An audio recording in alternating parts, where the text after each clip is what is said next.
Buenas, buenas. ¿Cómo les va? ¿Qué dicen? Bienvenidos. Es un gusto para nosotros, como siempre. Todas las tardes estamos hablando de las cuestiones parlamentarias para que, como ciudadanos, tengamos un contacto diferente, distinto, en cuanto a las noticias que salen del Congreso de la Nación. Que no sea noticia cada vez que haya una sesión o no, como en el caso de lo que sucedió esta semana, y ahí queden en las cuestiones de forma, más que de fondo, de las actuaciones de diputadas y diputados de la Nación. Y oposición, oficialismo, bueno, acá lo que intentamos es darle un análisis más profundo, es entender cómo es el proceso por el cual un proyecto de ley llega a ser ley y todo lo que tiene que ver con las negociaciones, con los acuerdos, lo más difícil, lo más complicado, pero es de lo que se nutren aquí los parlamentarios. Y por supuesto las notas que les vamos a hacer a diputadas y diputados de la Nación, de alguna manera contándonos la realidad de sus provincias como representantes del pueblo que son y bueno, contarnos de qué forma están estos días entre medio de elecciones y sesiones fallidas. Hola Marquitos, ¿cómo va? Buenas tardes, Karin, ¿cómo estás? Exactamente, con una semana de la que estábamos esperando y mucho, con actividad en comisiones de manera presencial, sí, así como lo ha dictado la presidencia de la Cámara para esta nueva etapa de la pospandemia o de lo que empieza a ser la pospandemia, y la sesión que, si bien no tuvo quórum, obviamente igualmente dejó mucho para acortar desde lo político por las expresiones en minoría que han realizado los distintos diputados que sí han bajado a sus bancas. Bueno, y ayer hablamos mucho de la comisión que se dio, la Comisión de Salud, después de mucho tiempo que se reunió, digamos, en comisión en forma presencial. Para nosotros fue toda... Para mí, personalmente, porque yo entré a este congreso en pandemia, por lo tanto la virtualidad era moneda corriente para lo que teníamos que ver en pantalla cada vez que se reunían diputados, pero esta vez en la sala 1, que ayer tenían todos nostalgia de ir a la sala 1, los periodistas y todo. Sí, porque las únicas reuniones presenciales que se habían realizado después de diciembre, que hubo algunas que eran temas complicados, los dictámenes se hacían de manera presencial, o se usó el recinto, se usó el anexo A, sí, que son las salas más espaciadas, pero para los periodistas parlamentarios la sala 1 es la más tradicional de los temas en comisión de manera presencial. Está en el cuerpo, en la parte más vieja del anexo. Sí, exacto, la más antigua. Y con aforo, por lo tanto, por supuesto, no podían, como me decían ayer los chicos, siempre estaba abarrotada esa, sí, porque entre ellos, los legisladores, más los asesores, más la gente que trabaja de parlamentarios, más los periodistas, estaban todos, y los invitados de cada una de las comisiones, ¿no? Hemos pasado sesiones extraordinarias, es decir, enero, febrero, sí, con mucho calor en esas salas. Ella es Laura Sarra, diosa diva. ¿Cómo va? ¿Todo bien? Todo muy bien, Laurita. Impecable, todo en orden. Usted como siempre, no, Karin. Por favor. Así como está tremendo. La ciudad de Buenos Aires, ustedes saben que cuando es las puertas de un fin de semana largo, extra largo como este, se pone difícil. Y en estas épocas también de reclamos sociales, porque básicamente las calles en el centro están cortadas por eso, a la altura del obelisco, a la altura del ministerio. Por lo tanto, cada vez que se corta algo así, el resto explota. Doy fe de eso. La verdad yo es también, que Laurita. tuvimos que ponerle mucho tiempo para llegar acá al canal, pero finalmente lo logramos. Sí, por supuesto, Laura, por supuesto. Si te parece, para ir entrando en programa, lo tenemos al diputado Yasky. Qué placer. ¿Tenemos presentación del diputado? Si no, vamos directamente.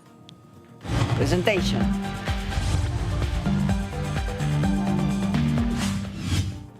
Es simplemente ver la figura, la silueta de la pancita de la ciudad, de la provincia de Buenos Aires. ¿Qué tal, Hugo? ¿Dónde estás en tu casa? ¿Qué barrio? ¿En qué localidad? Olivos. Ah, qué lindo, qué lindo. Se ha puesto muy linda esa zona, la ganancia del río. Hay una vida muy interesante de cara al río, a diferencia de la ciudad de Buenos Aires, que es de espaldas al río, ¿verdad? Es verdad. Es cierto. Bueno, Hugo, ¿cómo van llevando estos días? Después de esa sesión que no fue, me gustaría escucharte una reflexión y de lo que viene, ¿no? De la necesidad de tratar etiquetado, de lo que se viene. No, creo que tenemos que tratar de lograr que se pueda sesionar para aprobar esta ley. Sería muy importante hacerlo en el curso de este año. Sí. Tiene ya la media sanción del Senado, así que prácticamente depende de nosotros que se convierta en ley. Y mientras tanto, seguir con otros proyectos, como el que se presentó ayer, en la Casa Rosada, Sí. que también hace mucho tiempo que lo venimos trabajando en la Comisión de Trabajo, que es el proyecto para constituir las comisiones mixtas de seguridad e higiene, y que bueno, ayer con la presencia de todas las centrales sindicales y de los diputados y diputadas de la Comisión de Trabajo, se pudo acceder a la versión definitiva que el Ejecutivo va a enviar a las cámaras con el acuerdo de todas las centrales sindicales del país. Bien. ¿Cómo le va, diputado Yasky? Laura Serra lo saluda. Justamente a propósito de este proyecto de ley, quería preguntarle, porque bueno, lo que apunta justamente es que haya comisiones mixtas de representantes de los trabajadores y de los empresarios para, bueno, justamente supervisar las condiciones de trabajo, de higiene, de seguridad, sobre todo, tengo entendido, usted corríjame, en empresas que son mayores, que tienen más de 100 empleados. Pregunta, ¿qué pasaría o qué va a pasar con aquellas empresas que tienen menos cantidad de empleados, aquellas pymes, por ejemplo? ¿También van a tener que contar con estas empresas mixtas o va a haber otra metodología? En principio, el proyecto prevé que de 10 empleados hasta llegar a 100, la tarea de la comisión mixta la suman los delegados en aquellas empresas donde están delegados electos, de manera que puedan supervisar, que puedan proponer cambios o eventualmente que puedan directamente plantear la demanda de los trabajadores en relación con estos temas. En el caso de las empresas de más de 100 empleados, van a ser los delegados o los miembros del cuerpo delegado que los sindicatos, de alguna manera, en base al planteo de los trabajadores de cada lugar, designen para esta tarea. La idea fue no superponer la representación del cuerpo delegado y la de la comisión mixta para no tener que enfrentar el argumento que podría surgir de algunos empresarios de que se ampliaba demasiado la representación sindical. Entonces se optó por un camino más llano que prácticamente no tiene contraindicación, que es que las tareas las suman los delegados que ya están electos. Diputado, ¿cómo le va? Marco Giorgetti. Con respecto a este punto, han surgido algunas críticas de parte de la oposición, puntualmente con los diputados que pude dialogar, dicen que es una mala señal y algunos también apuntan que son leyes del siglo pasado, digamos, el siglo XX, y que no se apunta, no hay una medida del gobierno en el mundo, en el temas laborales, que apunte a modernizar la legislación. ¿Usted comparte esta visión sobre este proyecto? La verdad que me parece una aberración. No sé quién habrá sido el diputado o la diputada que pueda haber dicho semejante barbaridad, pero la Organización Internacional del Trabajo está instando a los gobiernos de todo el mundo a que avancen con la constitución de comisiones mixtas en el marco de esta pandemia. Si las comisiones mixtas eran necesarias antes de la pandemia, por eso esa ley la aprobó Santa Fe hace prácticamente 10 años que tiene vigente esa ley. Provincia de Buenos Aires hará unos 5 años. Pero si eso era necesario antes de la pandemia, imagínense, cualquier persona que tenga 2 dedos de frente va a entender, sin necesidad de demasiadas explicaciones, lo importante que es que en los lugares de trabajo los representantes de la empresa y los de la organización sindical tomen las propuestas que surjan en común para establecer de común acuerdo medidas para organizar de qué manera se trabaja en el contexto de la pandemia, de qué manera se evitan accidentes. Incluso la ley, en el caso del proyecto actual, incorporó a instancia de una iniciativa del Ministerio de la Mujer también la facultad para que esta comisión mixta aborde el tema de la violencia laboral y del acoso sexual en lugares de trabajo. De manera que me parece realmente sorprendente que alguien pueda hacer semejante apreciación acerca de esta ley. ¿Y alguna repregunta, Marcos? No, sí, que lo que decían es que, por lo menos con algunas críticas, y también del sector empresario, no solamente de legisladores, que es una manera de dotar de mayor poder al sindicalismo, y algunos especulaban que quizás la letra chica incluyera algún poder extra para el Estado y que eso desincentiva nuevas inversiones. Esto es son primeras argumentos sin haber todavía, cuando no se conocían los detalles del proyecto de ley. Por eso le pregunto sin ponerle nombre propio. No, la verdad que tampoco quiero dar muchas respuestas, porque si supiera quién es el diputado o la diputada capaz de decir semejante barbaridad, entonces uno podría profundizar más, pero es una ley que ni siquiera plantea elegir ningún representante. Por eso lo decía antes, para evitar los cuestionamientos del sector empresario, se ha decidido que los delegados de las comisiones mixtas sean los mismos que ya están electos, no se agrega nada. Y me sorprende porque lo vamos a ver cuando convoquemos a las centrales empresarias.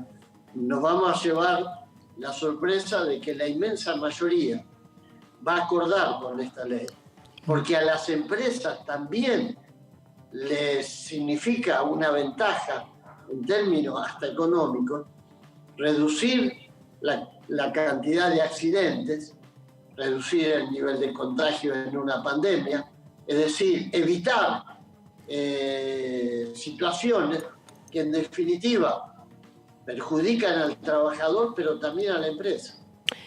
Estaba leyendo algunas objeciones o comentarios del articulado por parte de un medio de prensa de la izquierda. Y bueno, es interesante, lógicamente, entender por dónde vienen esas miradas directamente en pos del bienestar del trabajador y muchas veces críticos con las centrales sindicales, vos lo sabés, Hugo. Acá lo que están hablando y de alguna manera poniendo en claro es qué va a pasar con esa situación de rosca que se puede llegar a generar, hacer un comité mixto y no darle mayor potestad al trabajador. Pero yo me pregunto, contéstame eso por favor, si podés, esa cuestión, qué significa la rosca sindical de los que yo sé, el movimiento alejado al trabajador que tiene que estar porque tiene que haber una representación en definitiva, pero bueno, la izquierda considera esto.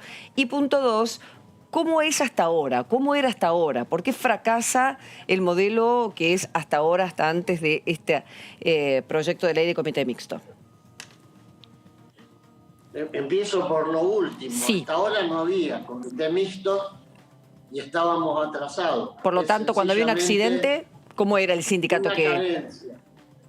No, cuando había un accidente, la empresa de pronto tomaba medidas que no las consultaba con los trabajadores. Okay. Y a veces los trabajadores, que son los que están en el lugar cotidianamente, tienen saberes que no tenían forma, por lo menos, sistematizada de transmitirlo. Hay empresas donde de pronto la gerencia llama a los delegados y les dice, a ver, ¿qué les parece? ¿Cómo hacemos? Esto se hacía, ahora está institucionalizado. Bien. Y con respecto a la verdad es que no entiendo el planteo de la rosca de los trabajadores, pues la verdad yo creo que hay muchos vicios en muchas organizaciones sindicales. Sí. Pero el estamento más democrático que tiene el movimiento sindical en la Argentina es justamente el cuerpo de delegados. Claro. Porque esa es democracia directa pura, es decir, lo eligen los obreros, los trabajadores de un determinado lugar por voto directo y directamente en la fábrica. Para mí es lo mejor que tiene el movimiento sindical en la Argentina. Los cuerpos delegados y las comisiones mixtas que son absolutamente transparentes. Ahí incluso, ustedes lo sabrán, hay cantidad de ejemplos de cuerpos de delegados que entran en conflicto con el sindicato, justamente porque es la instancia más democrática, más transparente, más directa que tiene el trabajador para elegir su representante. Así que no comparto. Está muy bien. Esa lectura. Hugo, quería preguntarle dos cositas, me parece que tienen que ver y bastante con bueno, cómo se va a ejecutar este proyecto de ley una vez sancionado. Supongamos que este comité mixto detecta un problema que afecta a la higiene, a la salud, a la seguridad de los empleados que trabajan en una empresa.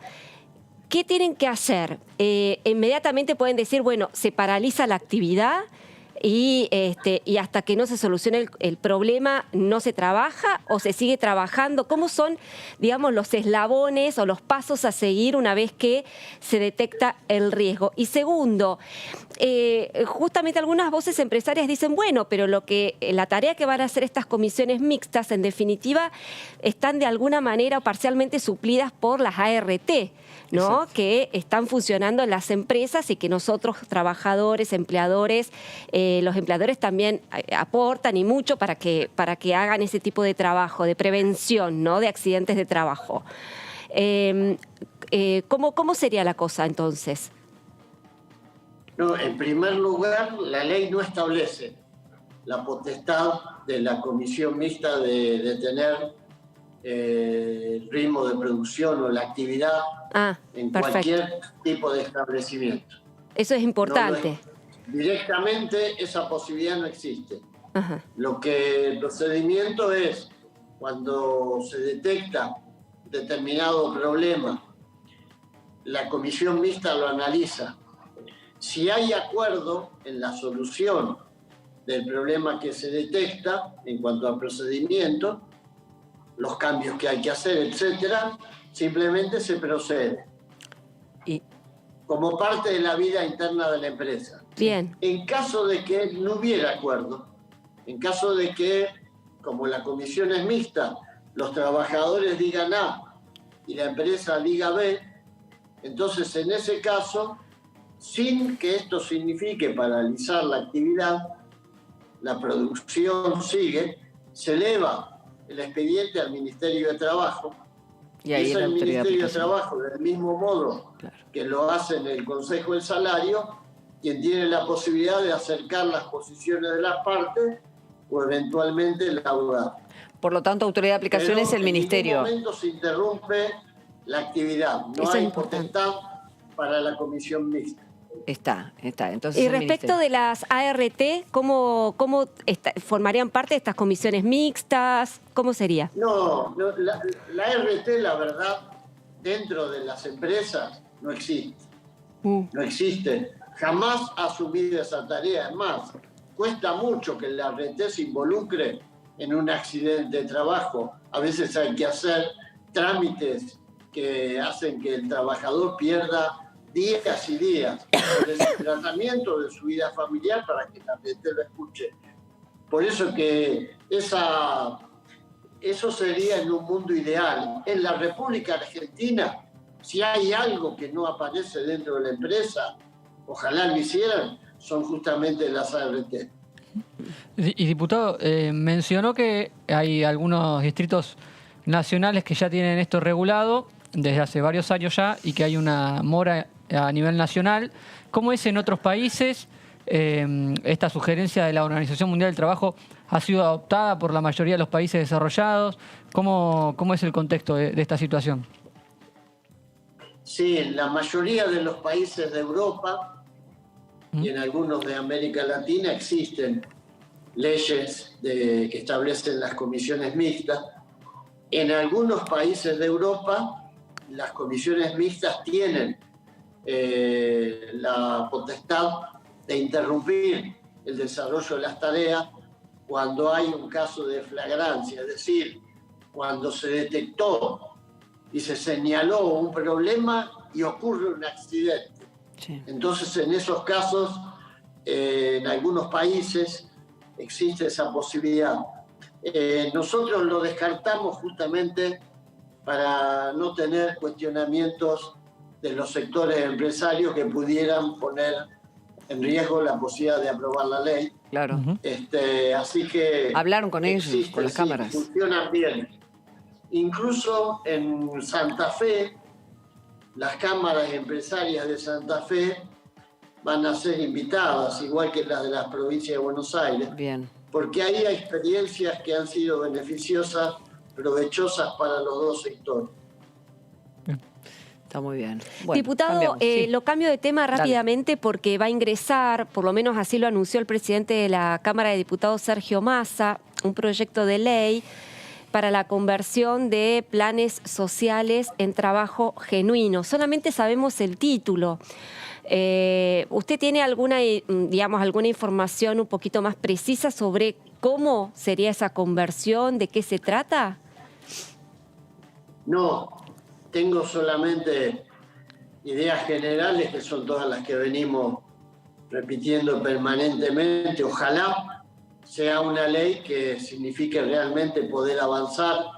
Estamos ansiosos por conocer el contenido y seguramente van a ser convocadas, por supuesto, las centrales sindicales y las organizaciones sociales, claro, que agrupan a los representantes de ese sector, y creo que a las pymes, porque por lo que yo sé va a haber una serie de estímulos para que las pymes puedan participar de esta generación de empleos. Ahora, le quería preguntar justamente sobre eso, porque la idea, me imagino, ¿no?, que es, tratar de que quienes hoy están percibiendo un plan social, lo cual es muy loable, vayan tendiendo hacia un trabajo genuino, en blanco, que no sea precario. Eso sería lo óptimo, ¿no es cierto? Ahora, ¿qué pasaría con, porque hoy tenemos una enorme partida destinada a, por ejemplo, potenciar trabajo o la tarjeta alimentar, pero sobre todo potenciar trabajo. Para el año que viene está previsto, según el presupuesto 2022, un aumento del 43% de esta partida, con lo cual se nota que hay una intención del Estado para que este plan perdure. Digo, ¿qué va a pasar con aquellos beneficiarios del plan trabajo frente a este proyecto de ley? Sí, el aumento de las partidas, tengamos en cuenta que tiene bastante correlación con, las previsiones inflacionarias. Exactamente, para sí. el próximo año. Exactamente, Claro, sí, con sí. la idea de que no se desactualiza el poder adquisitivo. Pero tengo entendido, aunque estoy opinando sin leer... A mí me interesa saber qué opina usted, Yasky, qué le parece a usted que debería pasar. No, Claro. Pienso que se podría reciclar Bien. una cantidad de esos recursos a condición de que estemos hablando de trabajo registrado, trabajo formal, sería muy importante. Claro. Poder utilizar parte de esos recursos como estímulo para acompañar durante unos meses a las pymes que tomen empleados, que lo registren, sería un gran avance. Claro, Textil, gastronomía, producción de alimentos, la prueba que ya estuvo más o menos en el campo y el ejemplo que siempre da, ¿no?, en la construcción. Ejemplo para muchas cosas es la construcción, evidentemente, pero hay veces que es un ejemplo en el que no coinciden, sobre todo cuando se trata de la cuestión de indemnización o el régimen que tiene el sector diferente al del resto, ¿no?, por las condiciones propias de ese sistema. Claro. Pero bueno, Claro. son estos puntos: textil, gastronomía y producción de alimentos. Marquitos. Diputado, consultarle por el tema de si la lectura que han hecho en el Frente de Todos después de las elecciones es que se necesitaban reformas urgentes en el mundo laboral, o si estas son cosas que se venían trabajando previamente. No, esto se empezó a trabajar, recuerden, yo incluso lo planteé con ustedes hace más de un año, cuando hablábamos, de las medidas que había que tomar para enfrentar la pandemia y para volver a la nueva normalidad, como decíamos entonces, imaginando la salida de la pandemia. Este fue un proyecto de ley que la Comisión de Trabajo empezó a discutir hace fácilmente 1 año y meses, más de 1 año. Recién ahora el Ejecutivo lo convierte en ley. Evidentemente tiene que ver también con los tiempos de la pandemia. Y no tiene nada que ver con esta renovación de la gestión del Ejecutivo Nacional, en la idea de que tienen que mostrar mayor velocidad en estos sectores, en los sectores que están pidiendo reformas urgentes. Y yo creo que desde ya que es positivo que el gobierno se esfuerce por tener una dinámica que permita de alguna manera dar respuesta en el menor tiempo posible a la situación de los que están contra la escuela, de los que están pasando las peores condiciones por la falta de empleo, por la insuficiencia de sus ingresos, por la falta de vivienda, etc. Y en ese sentido creo que todo lo que sea imprimirle celeridad a la respuesta y contundencia a la respuesta por parte del gobierno va a ser bienvenido. Yo aspiro, y sé que es la idea del gobierno, que esto trascienda el mes que resta para llegar a la elección. Creo que tenemos que tener 2 años de gobierno donde todas las semanas estemos discutiendo este tipo de iniciativas, sencillamente porque la Argentina lo necesita. ¿Y qué otra iniciativa le parece que hace falta?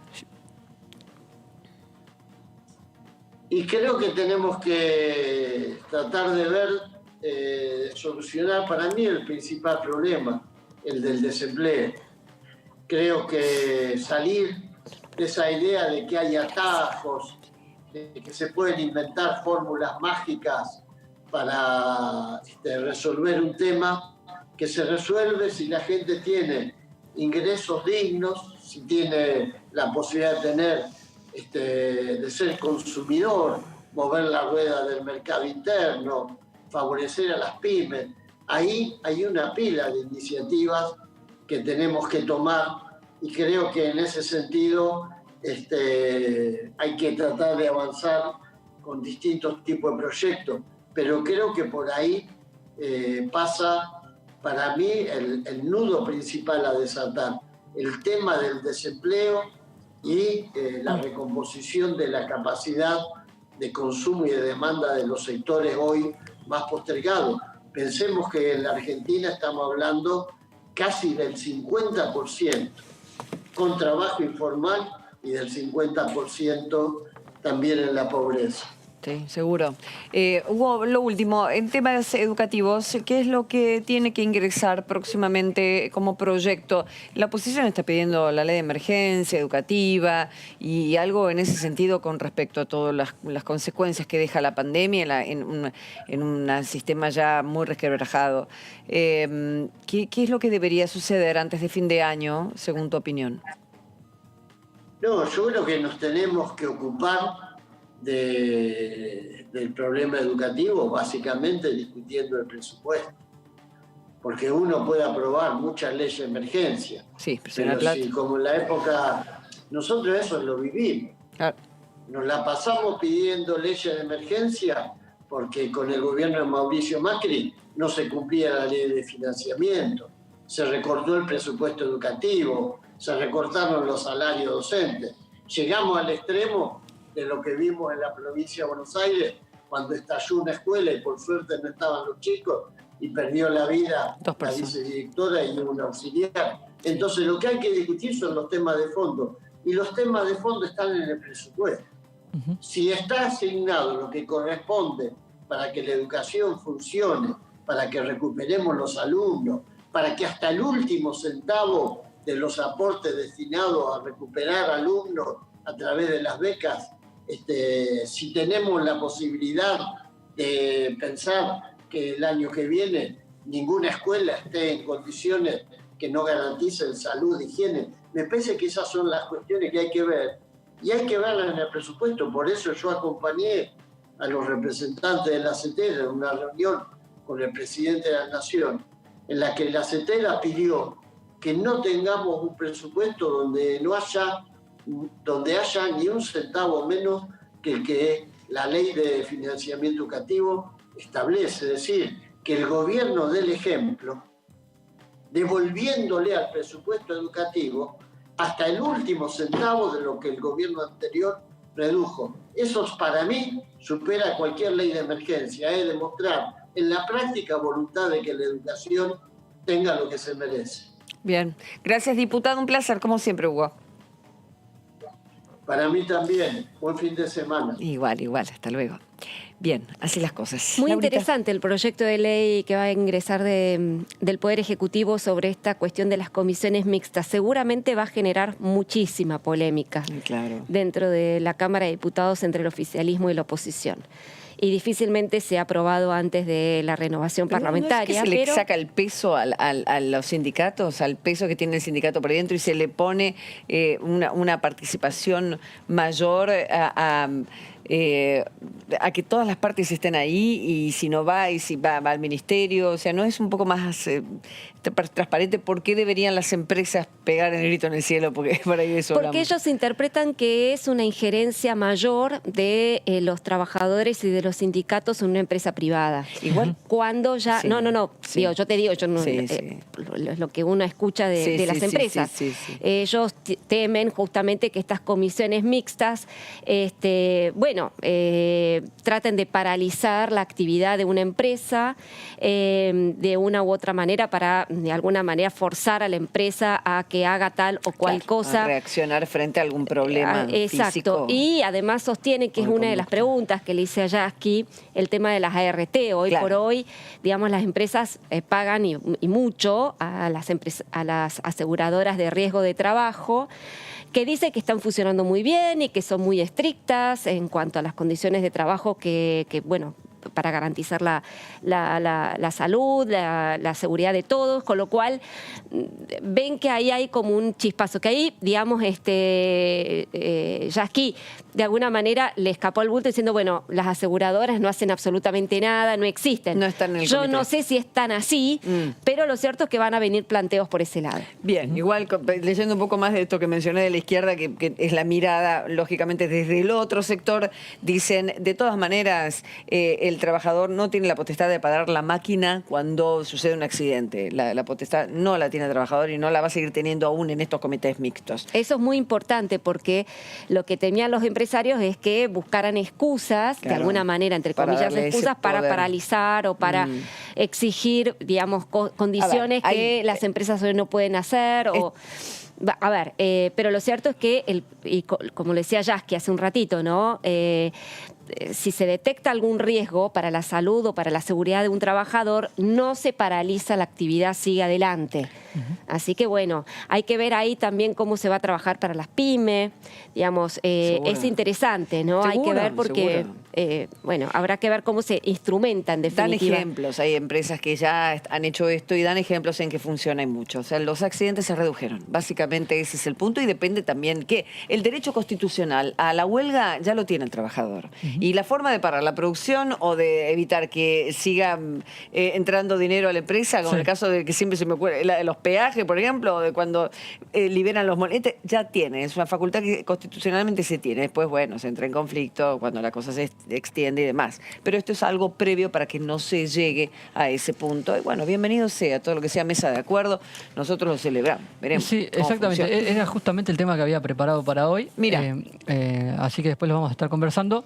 Y obviamente la oposición también tomó estas argumentaciones que hacen algunos empresarios y va a ser un debate polémico. Sí, lo hacemos ahora, Marquitos, ya ¿Lo que hacemos estamos ahora? en tema y Perfecto. después más tarde hacemos lo de Lauri. Dale. Porque vamos a ver de qué se trata este proyecto del que estuvimos hablando y preguntándole Que al hablamos. diputado. Vamos a ver punto por punto en placas para que nos quede Hablamos claro. mucho con Hugo Yasky. Bueno, como decía el diputado, la noticia salió después de que el presidente Alberto Fernández encabezara un encuentro con los líderes de la CGT en Casa Rosada. Allí presentó ante los sindicalistas el proyecto de ley de comités mixtos de seguridad, salud, medio ambiente, prevención de riesgo de trabajo, que lo que busca es evitar los accidentes y afirmar el derecho a un ambiente laboral seguro y saludable. Esta es la explicación, la presentación formal del proyecto que hizo el presidente de la Nación ante los líderes de la CGT y de las distintas centrales obreras. El proyecto sigue los lineamientos de la Organización Internacional del Trabajo, crea un órgano paritario con el objetivo de implementar medidas para evitar los accidentes y afirmar el derecho a un ambiente laboral seguro y saludable. En concreto, lo que este comité deberá es contribuir a la prevención de la violencia y el acoso en el mundo del trabajo, así como de cualquier otra forma de discriminación, y tendrá una participación tanto de representantes de los trabajadores como de los empleadores. Allí se creará un sistema de derechos, de responsabilidades y de deberes bien definidos en el que se concederá prioridad al principio de prevención. Este comité mixto estará integrado por representantes de los trabajadores y de los empleadores. De allí surgía cierto temor del empresario en la previa, cuando se conoció el anuncio por parte informal del gobierno, cuando todavía no se conocía los puntos del proyecto, el texto mismo del proyecto, de si iba a dotar de mayor poder a los sindicatos en el juego interno de cada una de las empresas. Lo que dice el proyecto es que será obligatorio la creación de este comité mixto en aquellas empresas que tienen un volumen importante de trabajadores, es decir, que tienen más de 100 trabajadores y trabajadoras, mientras que en las unidades productivas de dimensiones inferiores se concederán facultades específicas a los delegados, que ya existen, obviamente. Las críticas de la oposición, como decía Laura, y de los sectores empresarios, es si esto le da mayor poder a los sindicatos de generar conflictos internos en las empresas, demorar la producción, como decía Laura, y como decía bien Karin, y el gobierno tuvo que aclararlo, tuvo que hacer un comunicado aclarando que eso no era parte del proyecto y que los mismos delegados que ya existen en las distintas empresas, sobre todo estas empresas que tienen un volumen de trabajadores importante, son los mismos que van a integrar este órgano paritario que también tendrá la representación de los empresarios. Tuvo que salir a aclarar y a intentar apaciguar un poco las críticas que estaba recibiendo en las primeras horas del día el proyecto que ayer presentó formalmente ante los sindicalistas el presidente de la Nación, Alberto Fernández. Muy bien, gracias Marcos, queda súper claro. Ahora sí, cerramos el tema y le damos la bienvenida a otro diputado, pero antes la presentación de su provincia.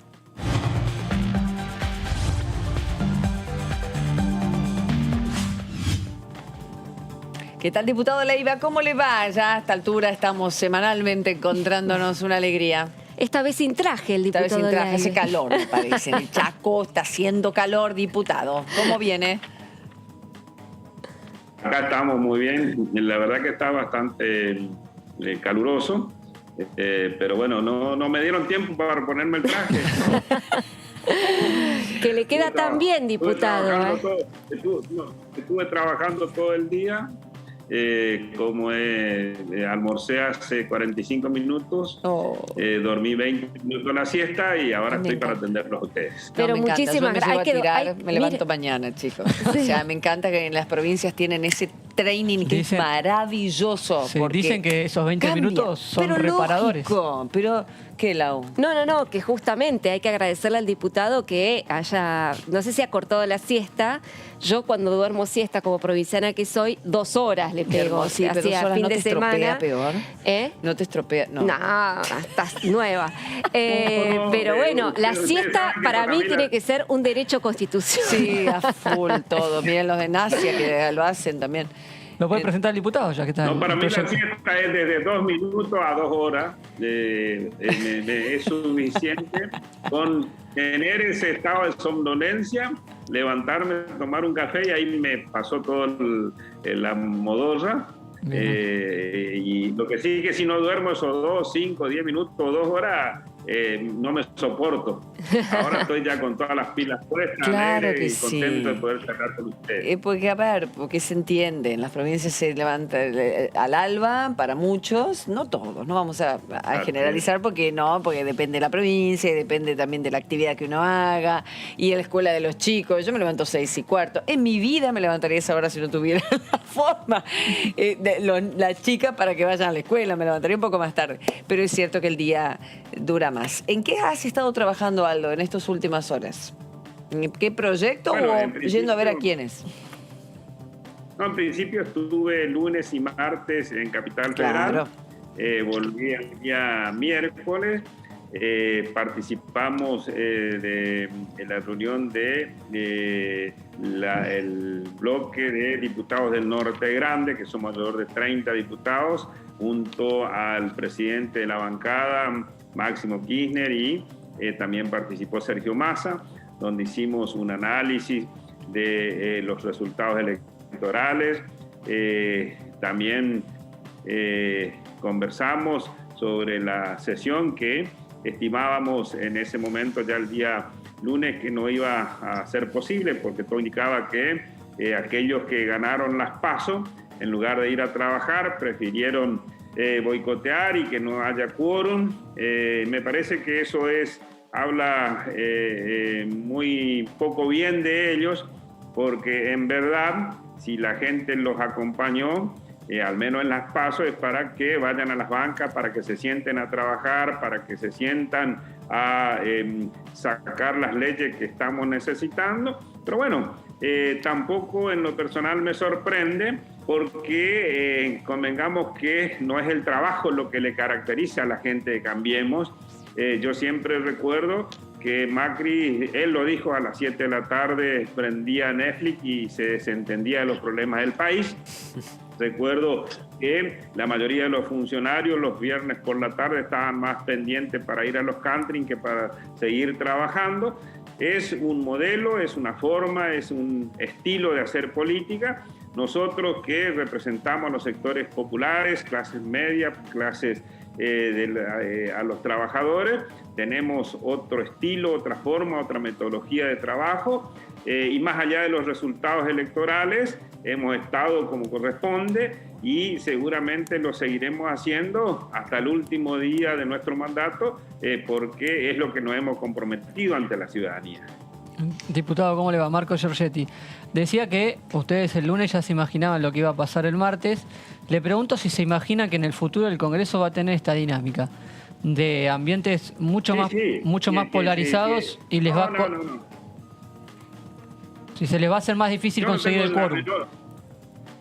No tengo la menor duda que si los resultados se repiten, esta va a ser la metodología, porque es lo que han empleado. No debemos olvidarnos que en el año 2010 le dejaron sin presupuesto a Cristina Fernández de Kirchner. No nos olvidemos que votaron el 82% móviles, y cuando fueron gobierno no solamente le quitaron la plata a los jubilados, sino hicieron todo lo posible para que fuesen más marginados y más castigados. Entonces, ellos actúan con una lógica de que siempre hay que tratar de que, en el caso nuestro, le vaya mal a nuestro gobierno, porque ellos entienden que de esa manera les va a ir bien.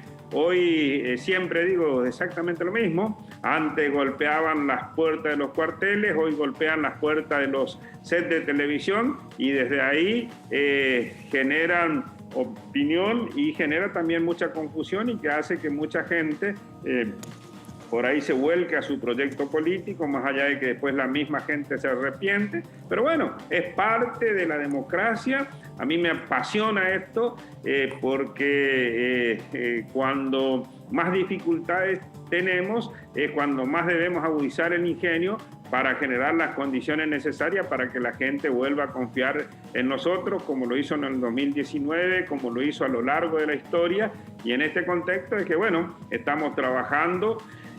No hemos podido sancionar, por ejemplo, la ley de etiquetado frontal, no hemos podido tratar la ley para la gente en situación de calle, pero vamos a seguir peleando, vamos a seguir luchando, vamos a seguir haciendo lo necesario. Ahora tenemos enormes desafíos, que es lo que se está planteando el gobierno, de convertir los planes sociales en trabajo genuino, que es lo que efectivamente espera la sociedad, y que todos siempre hemos entendido que el trabajo genuino es el que da dignidad, y que los planes deben ser transitorios y que deben servir para la emergencia. Tampoco debemos desconocer que fue el macrismo el que más planes sociales ha generado durante sus 4 años de gestión.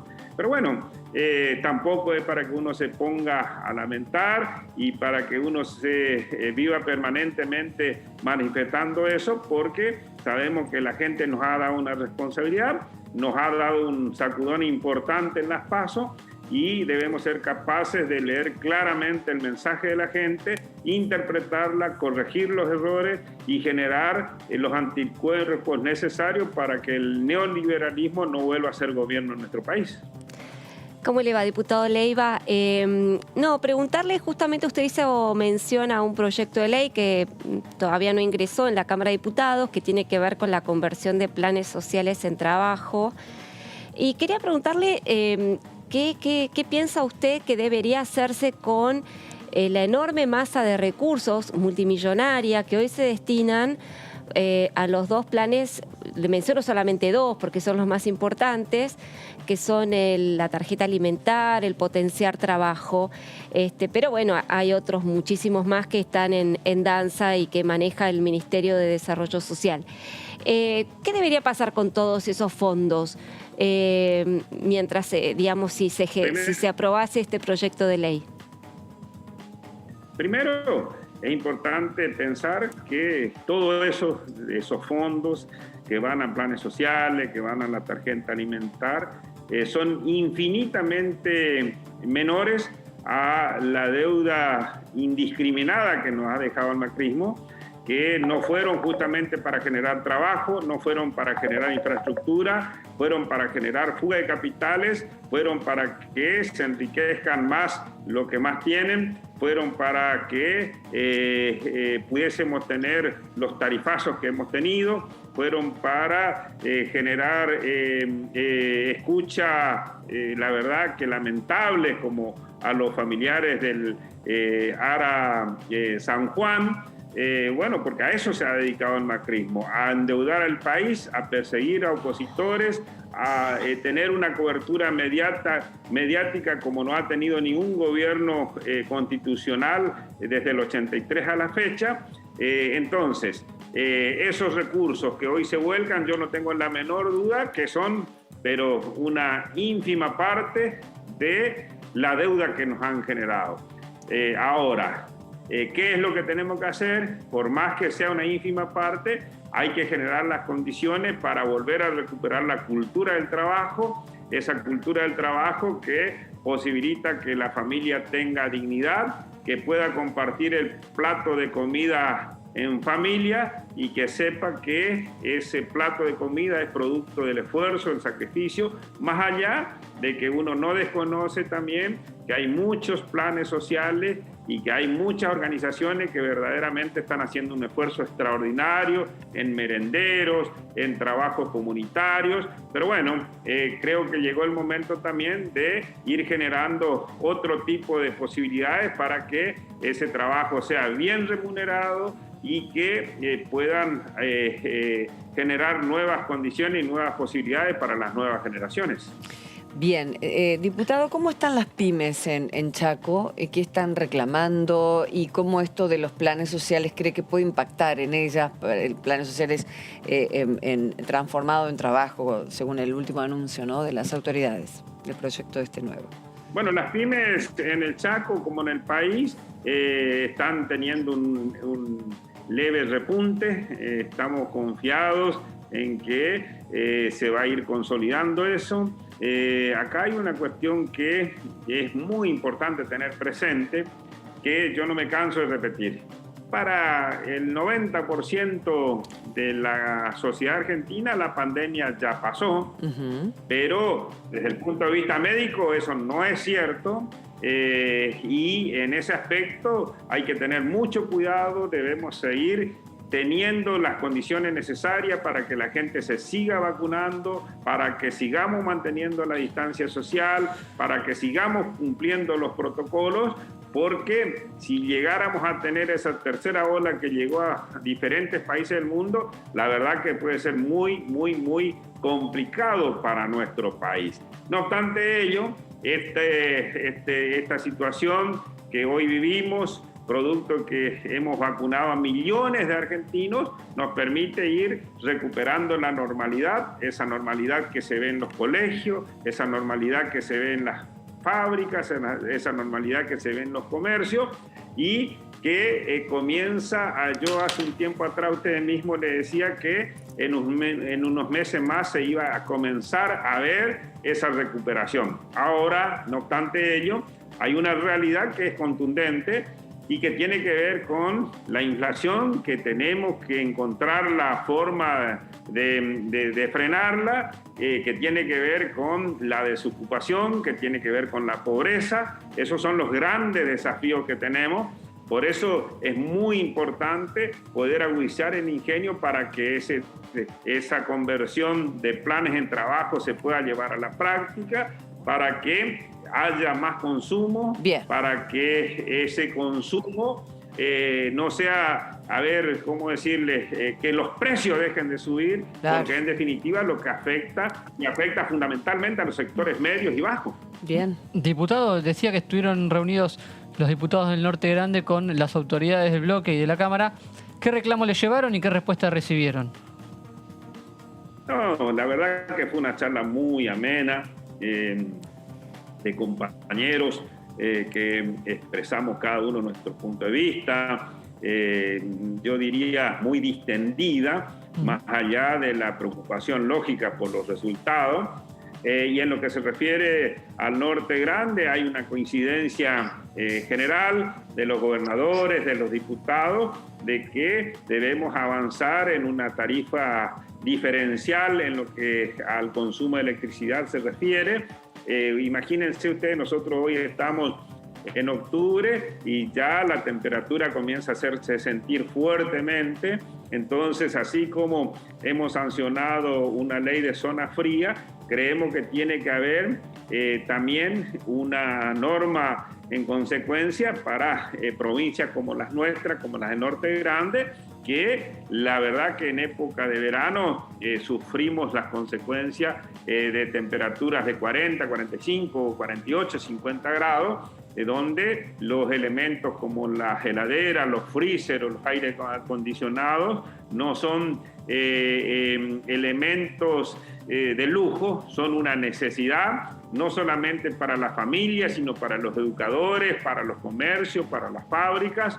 Entonces, es un debate que lo comenzamos a dar, que seguramente seguiremos profundizando, que si bien en esta primera reunión fue tratada como un planteo general, pero sin duda amerita que generemos las condiciones para que profundicemos el debate y que en algún momento podamos lograr eso que estamos demandando. Diputado, ese planteo, esa inquietud que usted nos está comentando ahora, ¿lo pueden trasladar a la letra del presupuesto? Cuando se discuta el presupuesto y cuando se discuta el tema de subsidios particularmente, claro, ¿pueden llevar ahí su planteo para tratar de incorporar alguna partida o algún artículo en el proyecto de ley? En principio, la gran mayoría de los diputados que formamos parte del Norte Grande tenemos a nuestros gobernadores, por lo tanto, los planteos fuertes, generales, seguramente van a ser planteados por los gobernadores, primero al presidente de la Nación, al ministro de Economía, y después seremos nosotros las voces de nuestros gobernadores para defender la propuesta que ellos hagan llegar, porque en definitiva, en el caso nuestro, somos parte de un mismo proyecto político, por lo tanto, estamos alineados con lo que plantea en el caso mío el gobernador Capitanich, y seguramente los otros compañeros donde también forman parte del mismo proyecto tienen la misma visión, la misma convicción, más allá de que por ahí podamos tener mayor o menor vehemencia en los planteos, pero como hombres del proyecto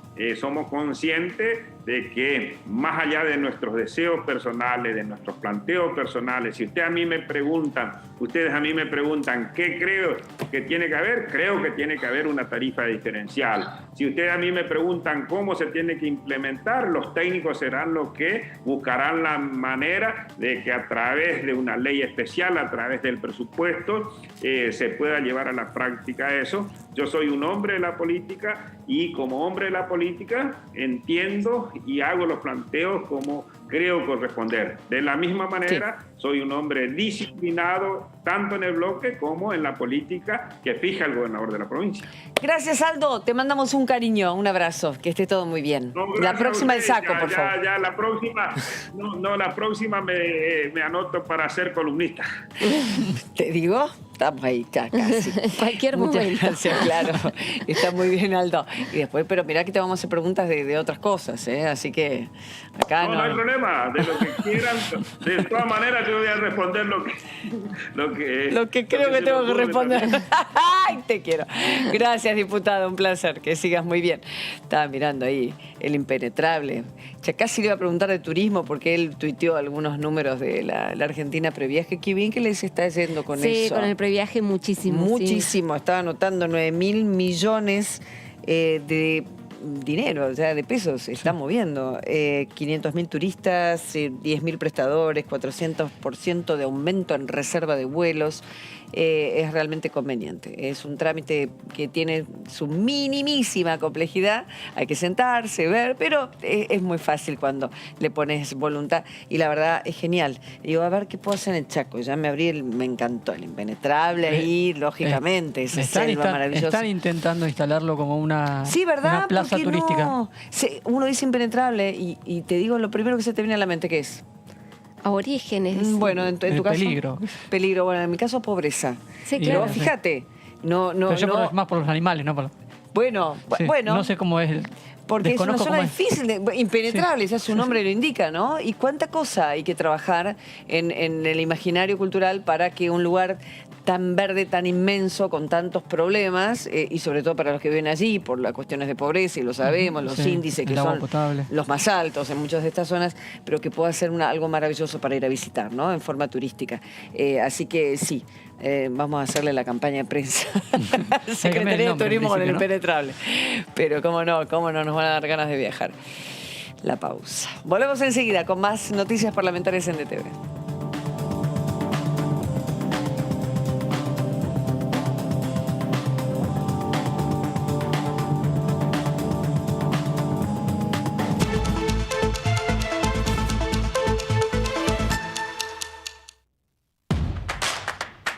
Información, Análisis, diálogo, consenso, innovación, Economía. ambiente, tecnología, federalismo, pluralidad, Oficialismo. oposición. todo lo que sucede en el Congreso, Te lo contamos nosotros. porque somos tu voz en el Congreso. DTV, el periodismo en el Congreso.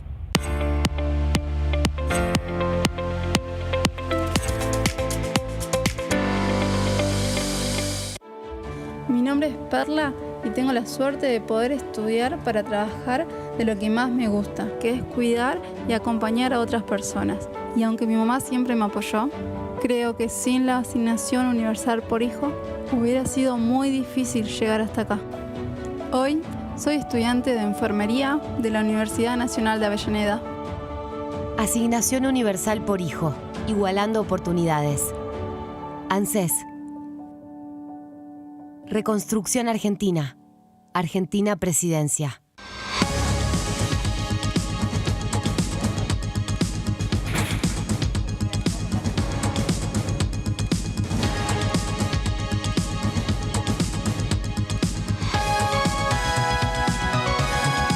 Todo lo que sucede en el Congreso te lo contamos nosotros, porque somos tu voz en el Congreso. DTV, el periodismo del Congreso. ¿Qué diferencia hay entre la Cámara de Diputados y la Cámara de Senadores? La Cámara de Diputados representa al pueblo de la nación argentina. Esto significa que las provincias más grandes y con mayor cantidad de habitantes tienen muchos más diputados que las provincias más pequeñas. La manera de establecer las cantidades es proporcional. La Cámara de Senadores representa a las provincias. Cada provincia envía 3 senadores al Congreso Nacional. El total de senadores es 72, dado que las provincias argentinas son 24. Este es un número fijo. Por ejemplo, la provincia de Buenos Aires cuenta con 70 diputados nacionales y la provincia de Tierra del Fuego con 5. Pero tanto la provincia de Buenos Aires como la de Tierra del Fuego cuentan con 3 representantes cada una en el Senado de la Nación. Cada 2 años, el Congreso Nacional renueva la mitad de sus diputados y 1/3 de sus senadores nacionales. El mandato de los senadores es de 6 años, mientras que el de los diputados es más breve, dura solamente 4 años.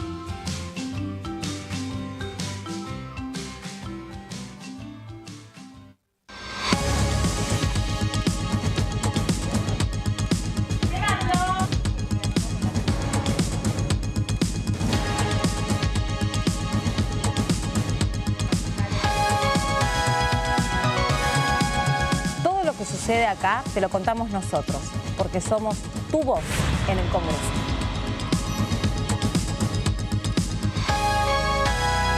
DTV, el periodismo del Congreso. ¿Qué es tener tu casa propia? ¿Es tener un título que diga que es tuya? Sí, pero es más que eso. Es saber que vos y tu familia van a tener un lugar al que puedan llamar casa. Y a partir de ese momento, todo cambia. Los mates van a tener un sabor único. Las pastas van a ser más ricas que nunca.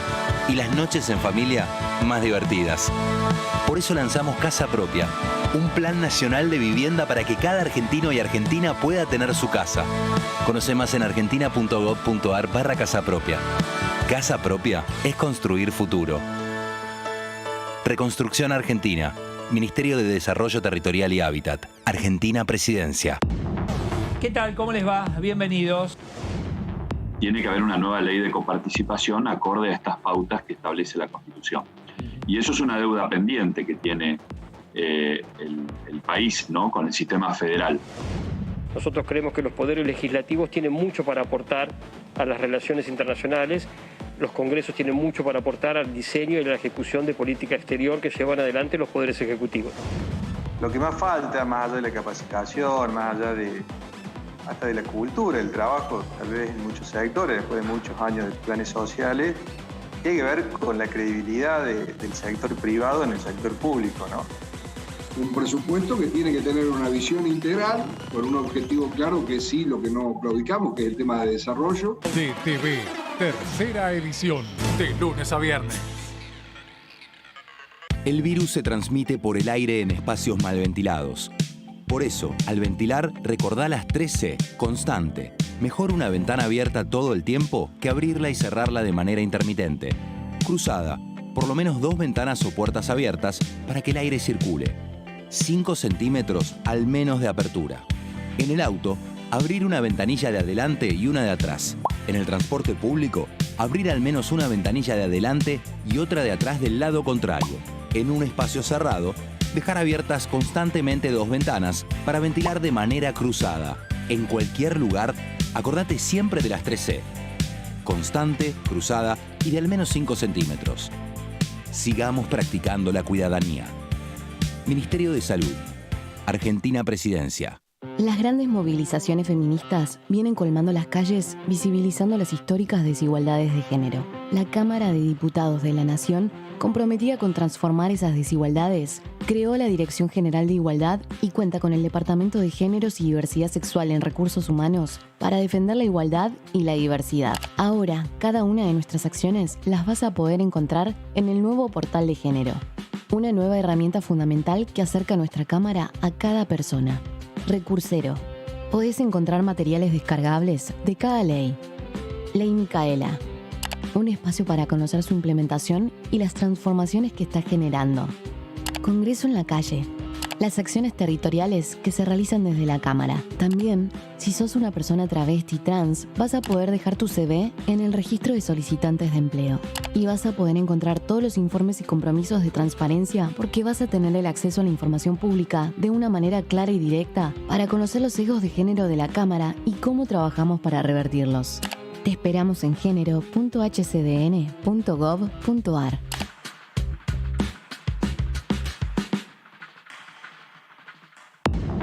Hola, hola, ¿cómo les va? Bienvenidos. Nosotros vamos a ir encaminando las acciones políticas en la medida que la participación política sea cada vez más intensa. Generar una aplicación que permita concientizar y prevenir sobre la violencia, el abuso y el maltrato infantil, si bien fue aprobada, no tiene la implementación desde el Ejecutivo que nosotros esperamos. La realidad es que nosotros estamos totalmente desubicados en el tiempo, en la forma de hacer política. Nos equivocamos, nos volvemos a equivocar de un signo o de otro. DTV, segunda edición, de lunes a viernes. Con Ahora 12 podés seguir comprando en 3, 6, 12 y hasta 18 cuotas fijas en todo el país. Ahora 12. Para más información, ingresá en argentina.gov.ar/ahora-12. Reconstrucción Argentina. Argentina Presidencia. Las sesiones son el espacio donde los diputados debaten proyectos de ley para su aprobación, modificación o desaprobación. En una misma sesión se pueden tratar varios proyectos de ley. Desde el 1 de marzo, cuando el presidente las inaugura, se desarrolla el periodo de sesiones ordinarias. Entre el 1 de diciembre y el 28 de febrero se extiende el periodo de sesiones extraordinarias que solo pueden ser realizadas a pedido del presidente de la Nación. En el recinto, el bloque oficialista se dispone a la derecha del presidente de la Cámara, el bloque opositor mayoritario a la izquierda y en el centro los bloques con menos cantidad de integrantes. En el tratamiento, en general, los diputados tienen 7 minutos y los jefes de bloque entre 20 y 12 minutos conforme al número de legisladores que representen. La sesión es dirigida por el presidente de la Cámara de Diputados, que administra el uso de la palabra y las distintas instancias del funcionamiento. A la izquierda del presidente está el secretario administrativo, a la derecha el secretario parlamentario y debajo de él están los taquígrafos, que registran cada uno de los testimonios.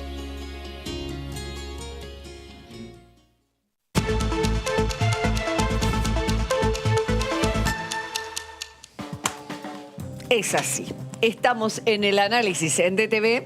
De alguna forma intentamos comprender cabalmente no solo de qué van algunos proyectos de ley, sino lo que significa el debate aquí dentro del Congreso, que es todo, absolutamente este acuerdo o desacuerdo, como sucedió en la última sesión en la que el oficialismo llama a sesión y Juntos por el Cambio no da quórum. Pero podría tenerlo el oficialismo con otros diputados, no se logra, bueno, finalmente acusaciones cruzadas y demás. ¿Se han sentado para la semana que viene? Sí, lo estaban haciendo, jefes de bloque. Sí, la intención era tratar de destrabar las negociaciones que se frustraron la semana pasada, pero por ahora no hubo avances concretos y la semana que viene es una semana corta. Habrá que ver si efectivamente van a lograr destrabar la sesión, que quedó trunca. Sí. Hay, bueno, por lo menos alguna intención de abrir el temario que había presentado el oficialismo. Habrá que ver con qué temas, qué iniciativas. Pero bueno, la cuestión es que después de la última sesión quedaron los ánimos bastante caldeados y con muchos recelos cruzados, ¿no? Sí. Así que habrá que ver que este fin de semana, que es largo, que se atemperen esos ánimos, muy que bien, se sosieguen. ojalá, sí, señora. Así que así se reactiva la Cámara de Diputados, como lo hizo ayer también el Senado, ¿no? El Senado claro. sí tuvo su sesión presencial. Es más fácil porque, bueno, el oficialismo allí tiene mayoría, entonces pueden activar el quórum rápidamente, sin mayor inconveniente. Y bueno, sacaron algunas iniciativas, pero bueno, la Cámara de Diputados, al no haber mayorías tan claras, se dificulta el trámite. Bien, nueva conversación con otro de los diputados de la Nación, en este caso la provincia de...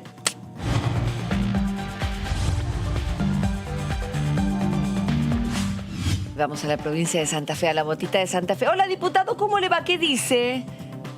Del ¿Cómo Cerro. le va a ustedes?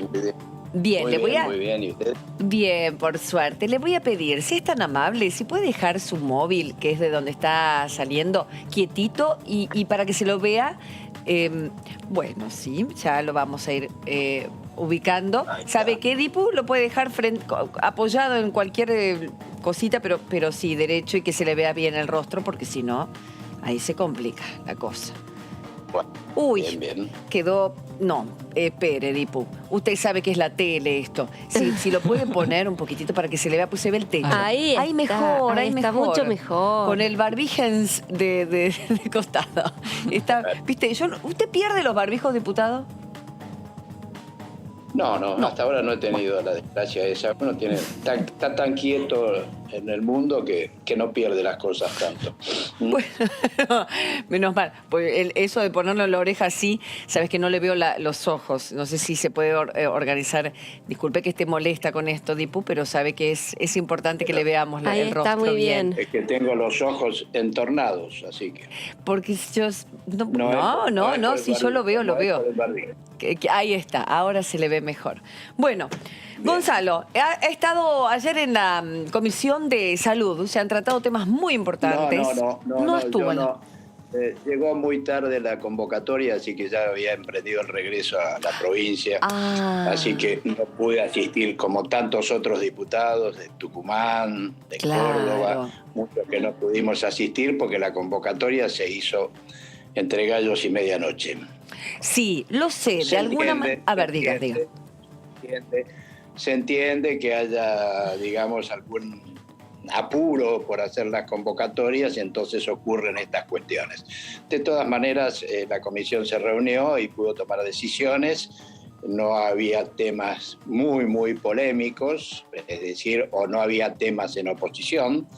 Había temas que había diferentes acercamientos, pero no oposiciones absolutas, de manera que hubo un funcionamiento que consiguió de alguna manera dar dictámenes, en algún caso con un dictamen en minoría, pero bueno, en general los dictámenes fueron acompañados por casi todos los diputados con pequeñas observaciones, en fin, lo típico de unas sesiones normales del Congreso. Diputado, aprovechando entonces que no pudo expresarse por los proyectos que se han tratado, en la Comisión de Salud le pregunto por el de enfermería.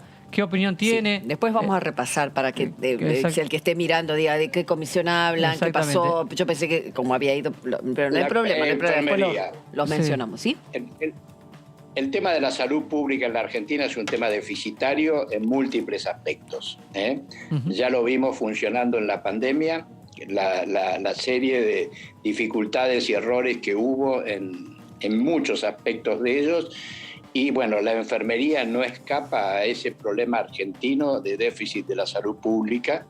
Y esta ley o estos proyectos de ley, tanto el que presentó el diputado Yedlin como otro que yo acerqué, que era de la Asociación Argentina de Enfermería, pretenden ir resolviendo aspectos que son son sustanciales en algún punto, como es por sobre todas las cosas el punto del reconocimiento al personal, ¿no? Cosa que se vio perfectamente en la pandemia, el esfuerzo que ha hecho el personal de salud en términos de horas, en términos de riesgo, con salarios muy poco retributivos, de manera tal de que todos estos, proyectos de ley buscan mejorar en parte el tema de la retribución, del reconocimiento y en general ampliar la formación, que es un tema que lógicamente el país no tiene facultades de medicinas en cada una de las provincias. La organización de la salud pública tiene aspectos provinciales desde el 91 para acá, de manera tal de que cada provincia es un poco responsable de la generación de los recursos en el área de enfermería, y el sector privado ha hecho inversiones en el área de formación de médicos, pero ha hecho menos inversiones en el área de formación de enfermeras, de manera tal de que asistimos a que hay muy pocas escuelas de enfermería en términos de nuestra geografía y en términos de nuestras necesidades. No es que no las haya, no es que no haya intención de hacerlas, pero las necesidades superan mucho las iniciativas. ¿Por qué? Lógicamente por una cuestión presupuestaria, es decir, cuáles son los montos de las inversiones que hace el país en términos de salud pública, y creo que las inversiones son insuficientes como para generar el número de enfermeras que se necesitan. y los estímulos son también bajos en términos de las retribuciones que tiene el personal de enfermería. Retribuciones y reconocimiento, ¿no? Porque la retribución es la parte muy importante dentro del reconocimiento, no solamente el cariño que le dispensan los pacientes o el agradecimiento que le hacen los médicos a las enfermeras por la ayuda que prestan o el servicio que prestan, que es algo más que una ayuda para la atención de los enfermos. Así que sí, podemos verlo como una crisis de la salud pública en la Argentina. La pandemia lo ha puesto de manifiesto muy claramente. Vimos, ¿no es cierto?, un Estado que tuvo que salir corriendo a comprar respiradores de una manera y a crear unidades de terapia intensiva móviles en algunos casos, rígidas en otros, transformaciones, en fin, todas cuestiones que nos muestran a los argentinos las dificultades que atravesamos en este punto. Y también después, lógicamente, los otros puntos que vinieron que la pandemia puso de manifiesto, como es la vacunación, los vacunadores, los institutos de vacunación, los lugares donde estas vacunaciones se llevaron a cabo, en fin, la forma de comunicar en salud pública que fue muy cuestionada y que provocó muchas crisis, la forma de toma de decisiones, la asistencia de los miembros del Poder Ejecutivo al Congreso, muy reticentes a hacerse presente en la Cámara de Diputados. Diputado, quería preguntarle, justamente usted está haciendo mención a la cuestión de la pandemia, el COVID, bueno, y todas las acciones que se han hecho en ese sentido. Y examinando los números del presupuesto 2022, pude observar que para el año próximo hay una reducción de la partida Función Salud respecto del presupuesto vigente de aproximadamente un 12-13%. Es decir, no solamente no crece, sino que baja respecto de este año, el año próximo. Ellos, el oficialismo, el gobierno, mejor dicho, sostiene que, bueno, que ya la pandemia estaría ya sobre su final y los gastos COVID que justamente han engrosado en el año 2020, en el año 2021, las partidas de salud, bueno, ya no son tan necesarias para el próximo año. ¿Usted qué opina al respecto? Digamos, ¿hay que bajar el gasto en salud? Es una hipótesis que tiene una racionalidad aparente, pero que tiene un riesgo también. A ver. El hecho sí, es lógicamente que el año 2020 hubo muchos gastos que presumiblemente por la evolución actual de la pandemia podrían no ser necesarios y eso justificaría una reducción del presupuesto. Pero es una hipótesis con un grado de variabilidad muy grande porque todavía no estamos en una situación de absolutamente superada la pandemia, ¿no? Es decir, que hay un riesgo, pero bueno, la racionalidad en función que tiene el presupuesto habrá que discutirlo en el Congreso junto con las otras partidas y no cada una independiente. De todas maneras, siempre esta pandemia se manejó mucho con DNU y las partidas surgieron a partir de decisiones que iban por partidas especiales de presupuesto, de manera tal de que en este caso creo que hay recursos institucionales para resolver la situación. De todas maneras, el presupuesto de la Nación va a ser discutido y ahí podremos afinar un poco los datos, la puntería y los supuestos sobre lo que está construido, ¿no? Diputado, son supuestos que me imagino que tienen una base de datos que nosotros como diputados, a lo mejor de todas las provincias en su conjunto, no contamos, ¿no? Todavía no contamos. Está muy bien. Estoy viendo una noticia muy fresquita que junto con otros diputados del bloque, en realidad apoyando al diputado Berongaray, están pidiendo que se incorpore al programa médico obligatorio la fibromialgia. Es una afección muy delicada, muy denostada, muy despreciada, en verdad, porque no se conoce bien, porque es el dolor en todo el cuerpo y los análisis al parecer salen bien. Tenía una persona muy querida que padecía de esta enfermedad y lo están pidiendo que se incorpore al programa médico obligatorio. Le afecta 10 veces más a las mujeres que a los hombres y es inhabilitante completamente en algún punto de la vida de las personas. Y puede incluso tener el certificado de discapacidad frente a esto. Por eso piden que se incorpore al programa médico. ¿Pudo averiguar un poquito más, Gonzalo, acerca de esto?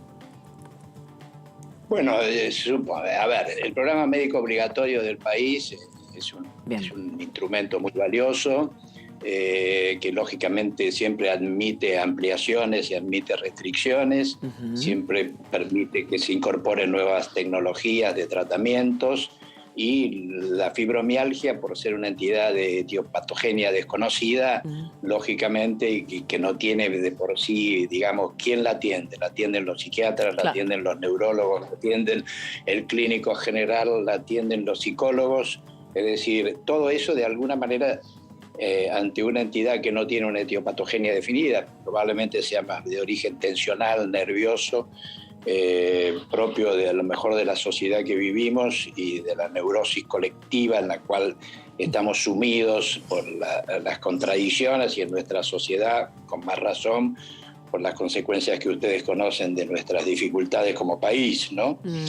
Probablemente tengamos un aumento digamos, de las estadísticas de esta enfermedad. Yo creo que es una buena idea, que la podemos discutir, que podemos ampliarla y que hay muchos sufrientes de esta patología, así que una ayuda tenemos que dar, veremos hasta dónde podemos, porque muchas veces el pensamiento va mucho más rápido y el razonamiento sobre algunas hipótesis va mucho más rápido que los recursos presupuestarios o que los recursos médicos, ¿no? Bien. Y llevan mucho tiempo de ser instalados. Gracias, Gonzalo. Gracias, diputado. Un placer, este ratito. Muy amable. No, por favor. Hasta luego. Adiós. Hasta luego. Gracias. Sí, veremos qué sucede con fibromialgia.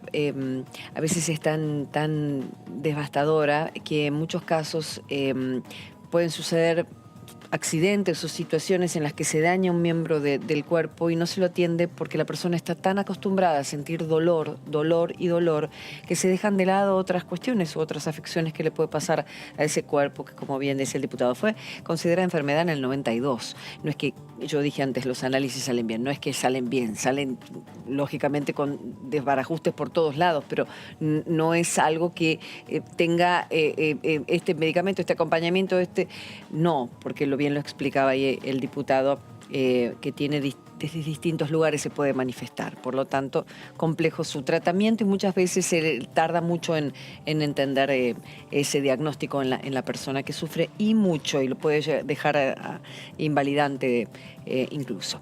Bueno, veremos entonces, es un proyecto de ley que entró hace horas nada más de considerarla para que esté dentro del programa médico obligatorio por la cantidad de medicamentos que se llevan. Laurita, proyecto de ley. Perdón, antes que nada, estuvo el presidente de la Cámara de Diputados hablando frente a un auditorio internacional. De hecho, iba a viajar a Roma, pero finalmente no lo hizo. Fue en la presentación de la cumbre de presidentes de parlamentos G20. Dijo, los países como la Argentina, equilibrados ambientalmente, pero deudores en lo financiero, necesitamos que los organismos multilaterales tengan en cuenta las estructuras sobre las que se diseñan los paquetes financieros a partir de esta nueva realidad. Así participó de esta 7ª cumbre de presidentes de parlamentos del G20. Se hace todos los años a través de una videoconferencia. Fue el único líder latinoamericano que estuvo allí exponiendo en uno de los paneles centrales del encuentro, denominado Reiniciar el crecimiento económico en términos de sostenibilidad social y ambiental. Bueno, allí expresó que el mundo sale de una crisis global fenomenal.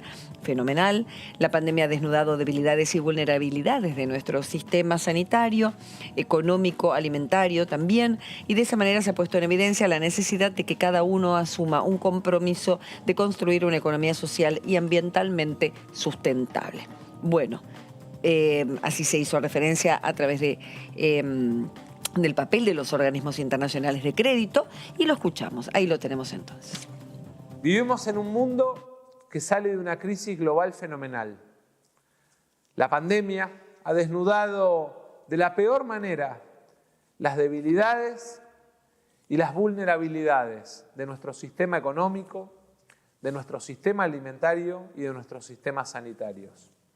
Ha puesto blanco sobre negro la necesidad de que cada uno de nuestros países asuma un compromiso de construir, tal como plantea este foro, una economía social y ambientalmente sustentable. La Argentina necesita que los organismos multilaterales y este foro se expresen claramente sobre la posibilidad de que los plazos, las tasas y las estructuras sobre las que se diseñan los nuevos paquetes financieros tengan en cuenta a los países como la Argentina, acreedores desde el punto de vista ambiental y deudores desde el punto de vista financiero. Bueno, así en consonancia con lo que el presidente Alberto Fernández viene hablando frente a autoridades del Fondo Monetario, esta situación no de canje por cuestiones relacionadas con lo medioambiental, pero sí la consideración profunda de en dónde estamos parados como país en esos términos. Exactamente, hablando del presidente, esto es en el marco del G20, de la reunión del G20 que se va a realizar en Italia, porque es el anfitrión. El sábado 30 de octubre y el domingo 31 de octubre van a estar los 20 presidentes que forman este grupo de países. Claro, hace poquito fue aquí. Hace unos años, hace un par de años. Un par de años. Sí, 2018. ¿Quién se acuerda del G20? Toda la situación que rodeó al G20. Sí. La parálisis de la ciudad. Wow, sí, interesante periodísticamente, ¿verdad? Ustedes cubriendo, me imagino, fue lindo ahí. Bien, vamos a hablar entonces de proyectos de ley, en este caso que trae Laura Serra. Bueno, porque se viene el fin de semana largo, sí, así que hay que empezar a descomprimir, distenderse. Así que bueno, traje un proyecto de ley que viene en consonancia con esto de empezar a relajarse. ¿Qué te parece, Karin? Sí, me encanta, Laurita. Dale, buenísimo. Entonces te propongo un proyecto para impulsar el derecho al corcho. O mejor dicho, derecho de corcho. Derecho de corcho. Sí. Suena. Estamos hablando del vino, ¿verdad? Y sí, claro. Suena obviamente. vinito, suena rico, ahí están las imágenes y pasa a contar, Lau. No, bueno, justamente el autor lo tuvimos hace poquito, sí, el martes pasado, el mendocino, Eber Pérez Plaza, del Frente de Todos. Lo que allí está proponiendo el diputado Pérez Plaza es incorporar de forma obligatoria en todos los establecimientos gastronómicos el derecho de corcho o descorche. Y esto posibilitaría al cliente concurrir al establecimiento donde va a consumir con su propia botella de vino, obviamente con fines de consumo. Claro. Y justamente lo que se propone es que aquellos establecimientos que incorporen este derecho pueden cobrar el servicio de descorche mediante un canon fijo establecido previamente. Es decir, vos vas con tu botella, te sentás a la mesa, viene el mozo, te cobra por el servicio de descorche y eso implica que te lo sirve en un envase y que te lo puede airear, te sirve la copa correspondiente y te lo sirve. Y eso obviamente es muchísimo más barato que comprar el vino en el establecimiento. Todos salen ganando. No sé si todos, yo no creo que el establecimiento gastronómico salga ganando porque la verdad es que cobra y bastante el vino cuando uno lo va a consumir allí. Pero por lo menos recibe algo por el servicio, digamos. Eso sí puede ser, y de alguna manera lo que se propone es favorecer el consumo del vino, ¿no? Quedan exceptuados, dice el proyecto de ley, de la aplicación de este derecho de corcho aquellas bodegas que en sus instalaciones ofrezcan servicio gastronómico y venta de sus productos. Vos, Karin, que vas a viajar a Mendoza y que vas a hacer la ruta del vino, seguramente vas a conocer lugares, restaurantes lindísimos, enclavados ahí frente a la cordillera. Vas a degustar un rico plato con distintas copas de vino. Bueno, ahí ya el derecho de corcho ya no. No, vos te imaginas que yo me saqué de la bodega vecina. No, disculpame, me gustó más el del anterior. Yo me lo traje. Derecho corcho. No, todavía. Es un proyecto de ley. No. En ese caso, no. No queda prolijo, Karin. No estaría quedando muy bien.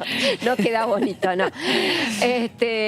Y los establecimientos que no incorporen este derecho serán pasibles al pago de multas.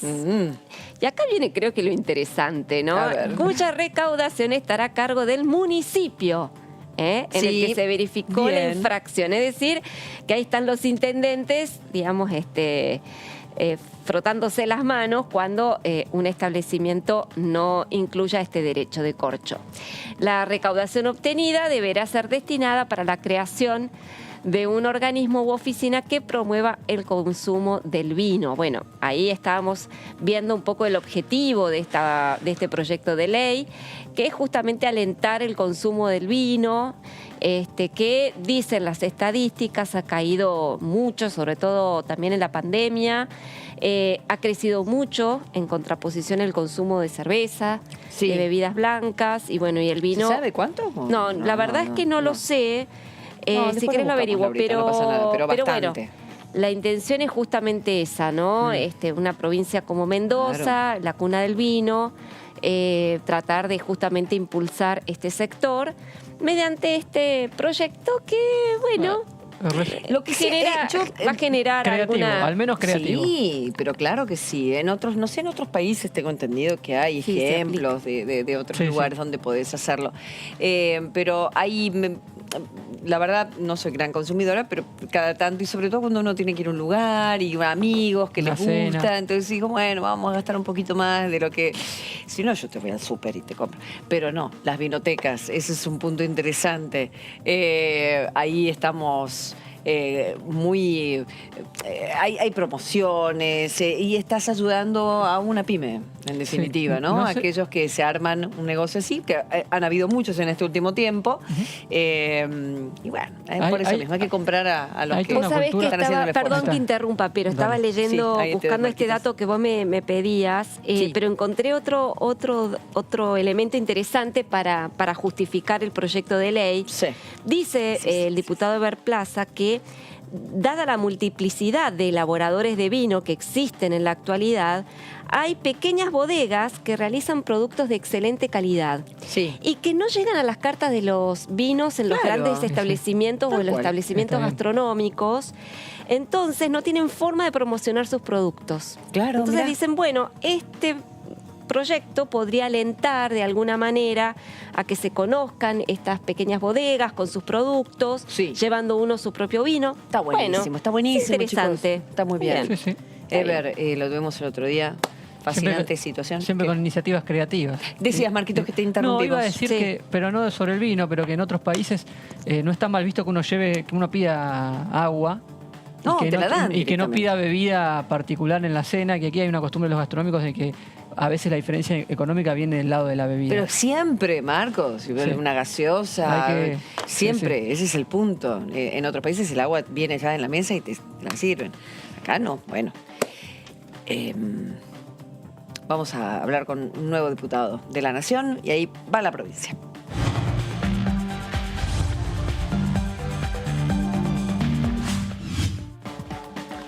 Nosotros estamos hablando de vinos, diputado.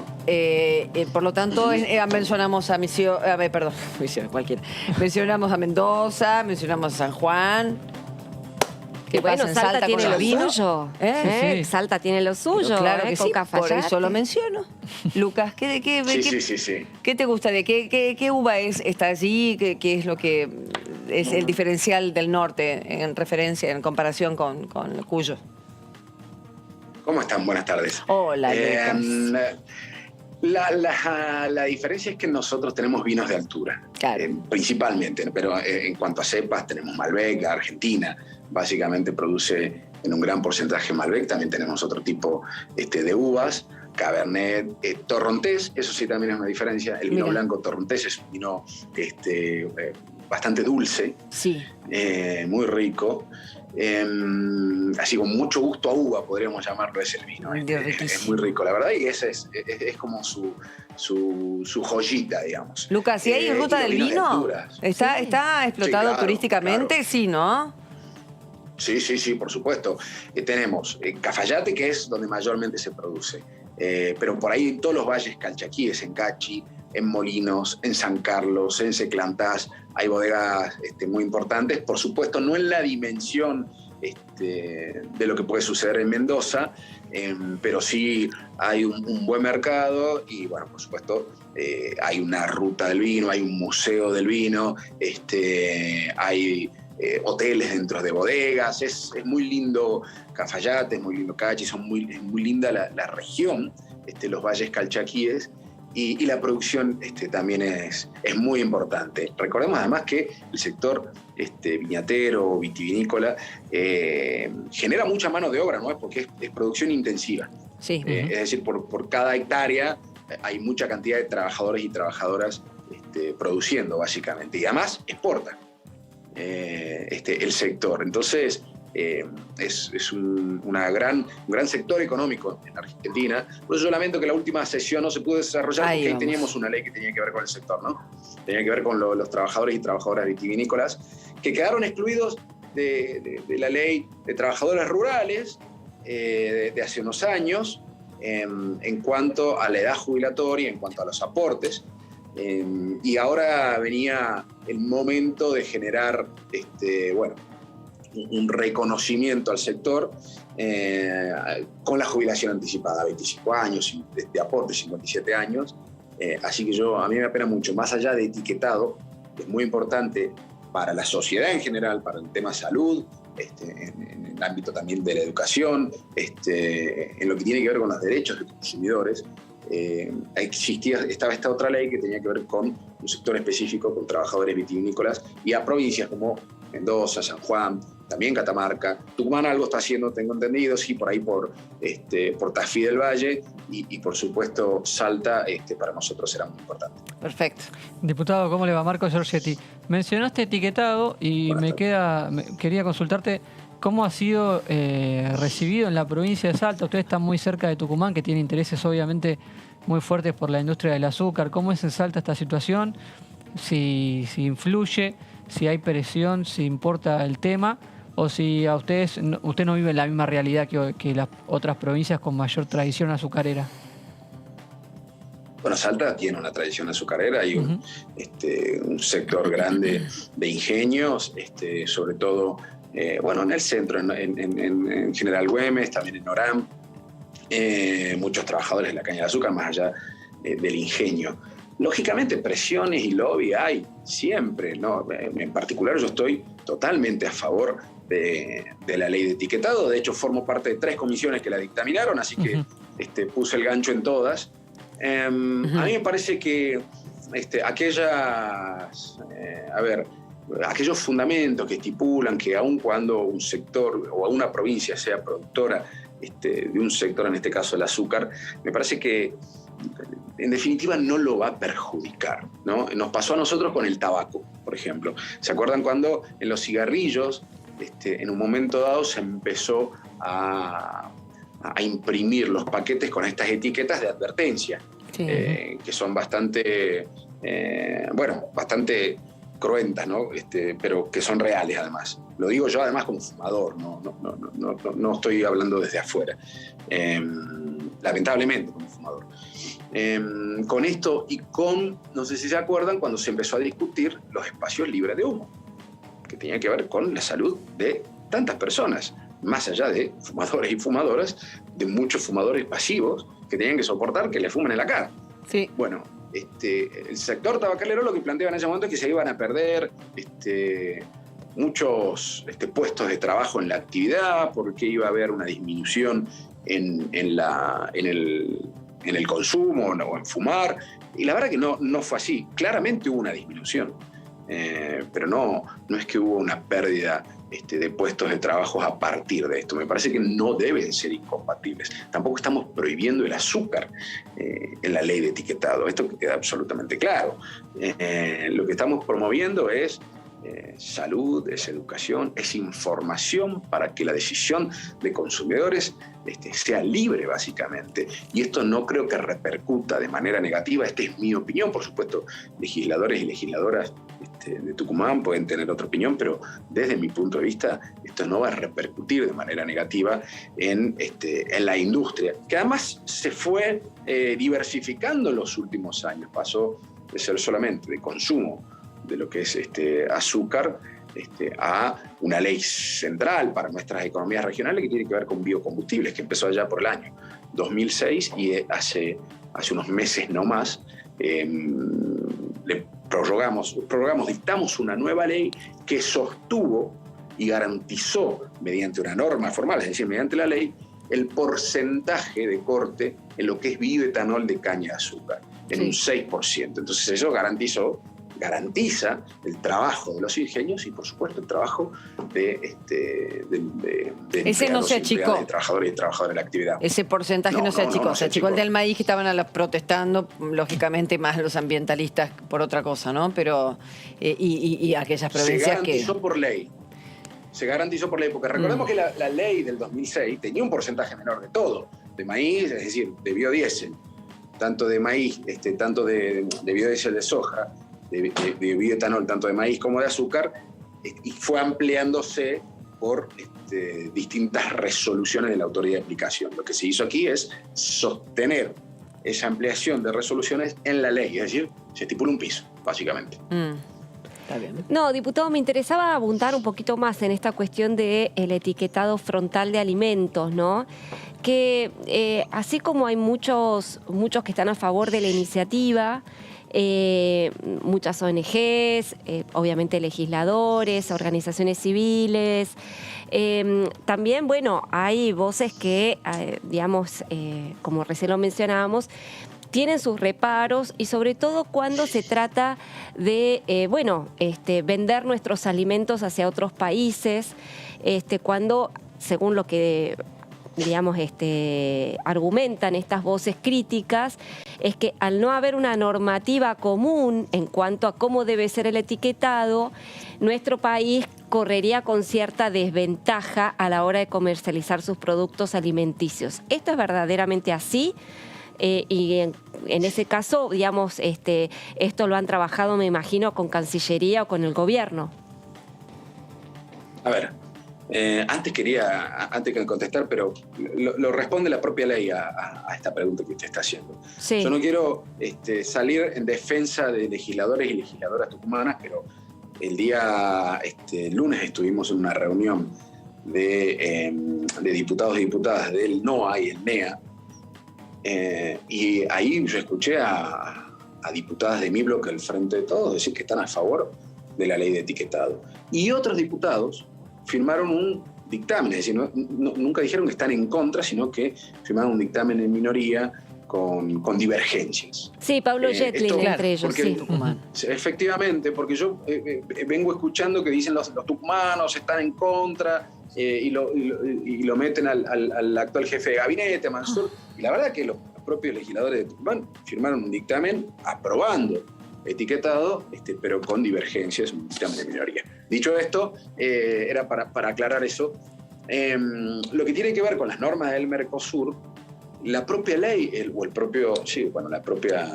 la media sanción y el dictamen estipulan en el artículo 5 y, si no me equivoco, en el artículo 6, la necesidad de su complementariedad con normas que tengan que ver con el Mercosur, básicamente, o con normas dictadas en el marco del Mercado Común del Sur. Entonces, está la posibilidad en la ley de adecuar lo que tiene que ver con la producción y con el etiquetado en toda la región. Yo no creo que sea en ese sentido un problema. Otro de los planteos que se hacían era el plazo para su implementación, y el plazo hace diferencias entre pymes, entre empresas más grandes, pero además permite a la autoridad de aplicación una prórroga de ese plazo que siempre se otorga. Me parece que es una ley necesaria que busca prevención de enfermedades crónicas, que busca fomentar la salud y la buena alimentación en niños y niñas, lo que tiene que ver con el ámbito educativo, el Consejo Federal de Educación, que debe promover capacitaciones en este sentido, pero además que no se le venda en la escuela a los chicos alimentos procesados o ultraprocesados, que más que alimentos tienen sabor a alimento, o no tienen los nutrientes esenciales que a ellos y a ellas les hace falta.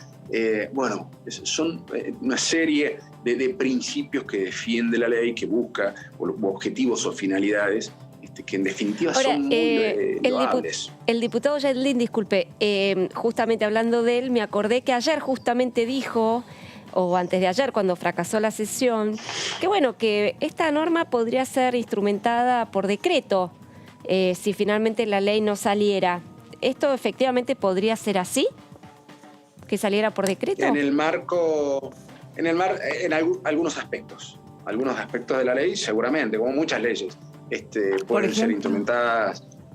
La propia etiqueta podría ser implementada, pero hay sanciones por ahí que escapan a norma o que pueden llegar a ser discutidas en términos legales. Claro, que eso debería pasar por ley. Y claro, entonces por eso digo, en algunos aspectos. Además, la sanción de una ley también marca o crea una política pública que busca su continuidad y desarrollo en el tiempo. Para eso también básicamente son las leyes, porque precisan de un consenso que luego es un poco más engorroso, más difícil, o que precisarían un consenso en contrario para derogarla.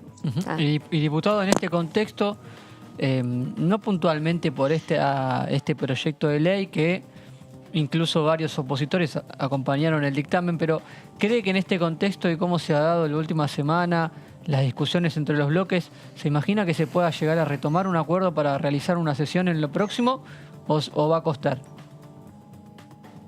Ojalá que así sea. Eso va a suceder cuando dejemos de mirarnos, o cuando muchos dejen de mirarse el propio ombligo y buscar favorecer intereses personales o sectoriales en términos políticos más allá o por sobre los intereses generales.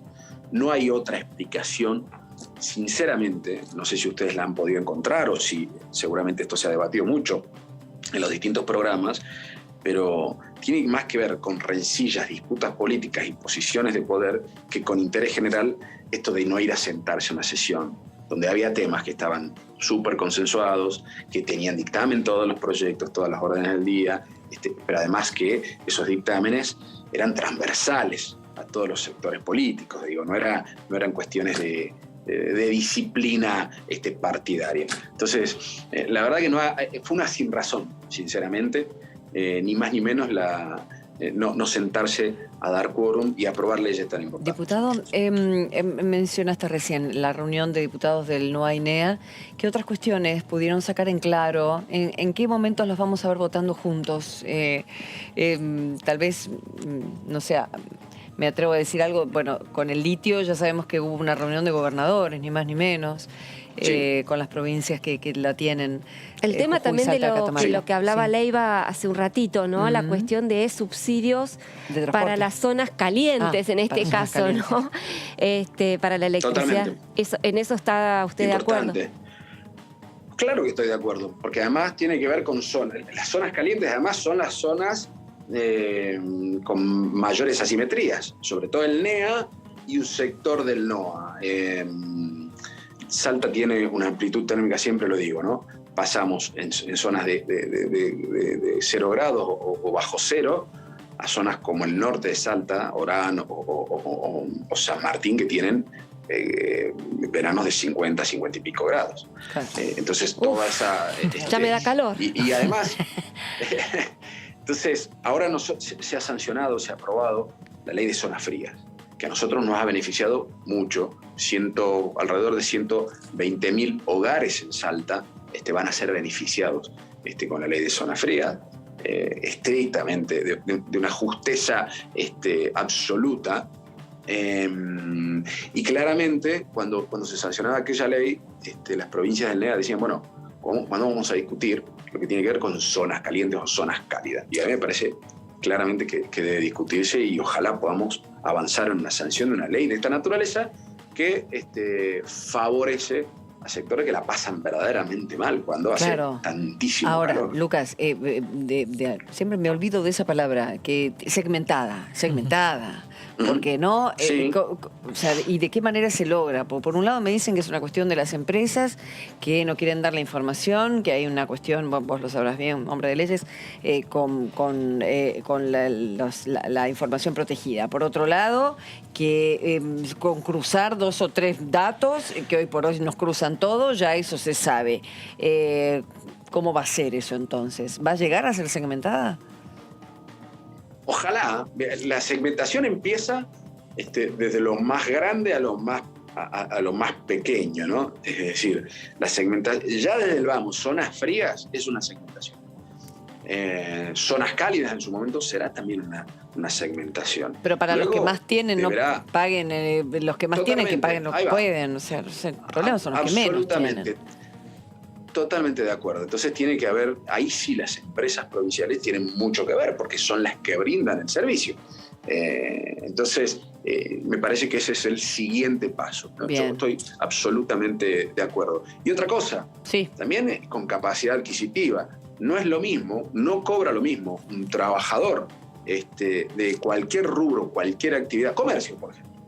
No cobra lo mismo un trabajador en Salta, capital, que lo que cobra en el interior de la provincia o lo que cobra en la Ciudad Autónoma de Buenos Aires. También ahí hay diferencias, ¿no? Entonces me parece que eso es una discusión mucho más profunda, pero esto no significa que no deba encararse esa discusión. Y volviendo a la pregunta que me hacían respecto de las distintas leyes, sí, nosotros creo que tenemos que esforzarnos mucho más en ponernos de acuerdo en una agenda en común de la región. Bien. No hay NEA. Lo dijiste muy bien vos. Ahora los gobernadores de las 3 provincias, Salta, Catamarca y Jujuy, crearon la región del litio. Ya estaba formada la mesa del litio, crearon la región del litio para lo que tiene que ver con buscar inversiones en conjunto y desarrollo, la infraestructura, todos juntos. Creo que también tenemos que avanzar en una ley que regule la situación del litio. Quería preguntarte, Lucas, volviendo al tema de los subsidios, me quedé pensando que la cuestión de incorporar más subsidios a la energía, que tiene que ver con las zonas calientes, ya tenemos las zonas frías, de alguna manera eso puede alterar la ecuación que ha hecho Martín Guzmán, quitando del PBI para el año próximo casi 1,5 puntos que van a subsidios, ¿no? Bueno, a ver, estamos hablando a largos plazos. Sí, ¿no? Yo no tengo duda que el subsidio debe garantizarse, que el bolsillo de los argentinos y las argentinas debe cuidarse, que debemos lograr recuperar el poder adquisitivo de los salarios que tanto perdió durante el año o entre los años 2016 y 2019, que tenemos que lograr que ese poder adquisitivo le gane o el aumento salarial le gane a la inflación, que no podemos permitirnos tarifazos como los que sucedieron entre esos años de 2016 y 2019 que provocaron un desbarajuste total, cierre de pymes, cierre de empresas, jubilados y jubiladas que tenían que pedir esos préstamos para pagar los servicios. No, a mí me parece que hay que ir de a poco cuidando en ese sentido el bolsillo del argentino, la inversión y por supuesto el consumo, que forma parte de lo que tiene que ver con ese famoso círculo virtuoso del económico. Gracias, Lucas. Un abrazo. Buen fin de semana. Que estés muy bien. Gracias a ustedes. Chau, Salta. Hasta luego. Bueno, esperemos que ya haya acuerdo, que se pongan a trabajar en comisiones. Son muchos los proyectos que necesitan ser tratados, ¿no, Laurita? ¿Qué se espera para la semana que viene en 2 líneas? Ay, ¿quién lo sabe? Después del martes vemos, ¿viste? Sí. El fin de... Estamos cansados, mucha pandemia. Ponemos pausa hasta el martes. No, lo que pasa es que sinceramente no se sabe. No, claro. No se sabe. Pero bueno, los teléfonos están funcionando y eso es bueno. Que les vaya muy bien. Hasta la próxima con mucha más información en DTV. Chao, buen fin de...